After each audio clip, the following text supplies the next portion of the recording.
Well, if you like the Elite i20 but want something with a little more personality and a lot more style, then Hyundai has the answer for you in this, the Active i20.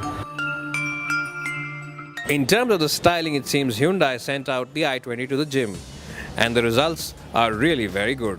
The front end now gets an all-new headlamp cluster which gets LEDs in them. There's also a scruff plate up ahead, and you also get plastic cladding all across the body. The roof rails on top, along with the increased ride height, really give this car plenty of road presence. In fact, with all these changes, the i20 Active is clearly the best looking car in this segment.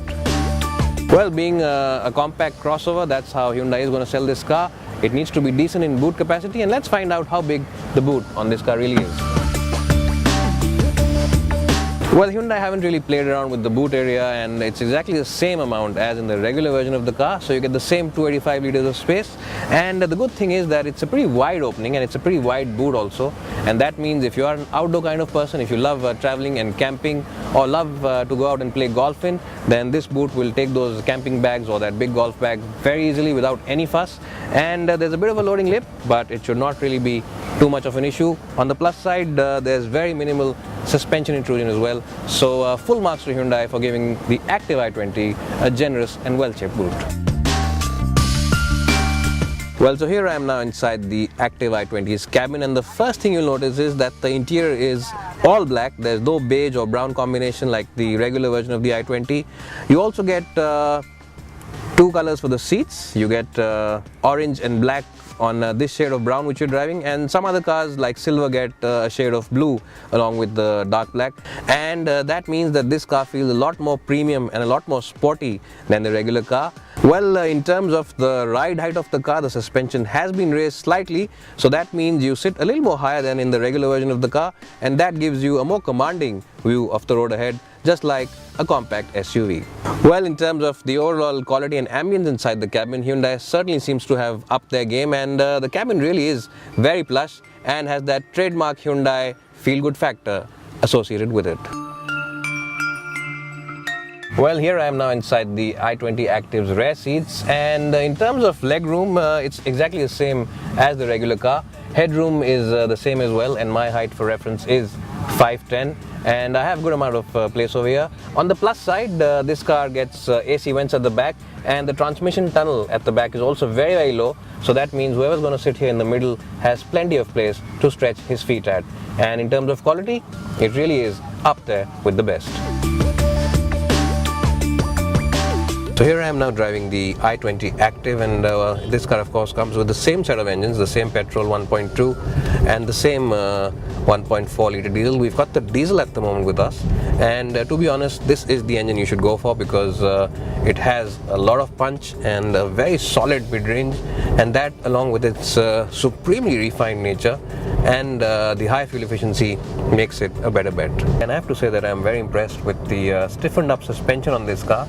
Now this car feels a lot more stable when you are pushing it on the highway, and unlike the regular version of the i20 which feels a little light when you are doing triple digit speeds, this one feels more reassuring and better in stability when you are on the highway for sure. Well, just like the regular i20, even the Active is a very hassle-free car to drive around town, and that's largely due to the fact that the steering is overtly light, and that along with the light clutch and slick gearbox makes it a very peaceful car around town traffic.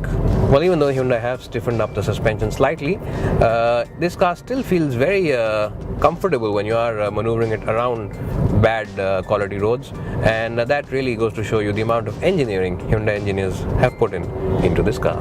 Well, other Hyundai virtues like a punchy as well as a refined diesel motor remain, and this car is also very big in terms of fuel efficiency. Now Hyundai of course claims a figure of 21 kpl plus from this engine, and going by our experiences with most Hyundai diesels, we can vouch that this car will deliver something close to that.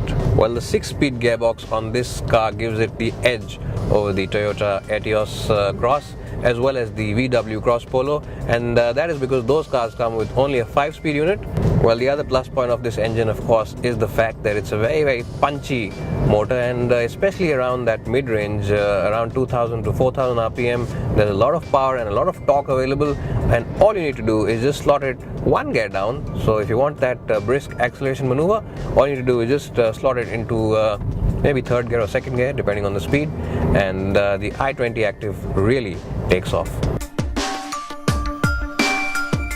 Well, generally when people consider a compact crossover, they do it for pure style and image alone, and those are two areas where the i20 Active scores top marks in. Now that, along with its rich features list, that punchy and supremely refined diesel engine, along with that trusted Hyundai brand, make this car a very, very compelling buy. So if you're in the market for the practicality of a hatchback but the road presence of an SUV, then you should seriously consider the Active i20.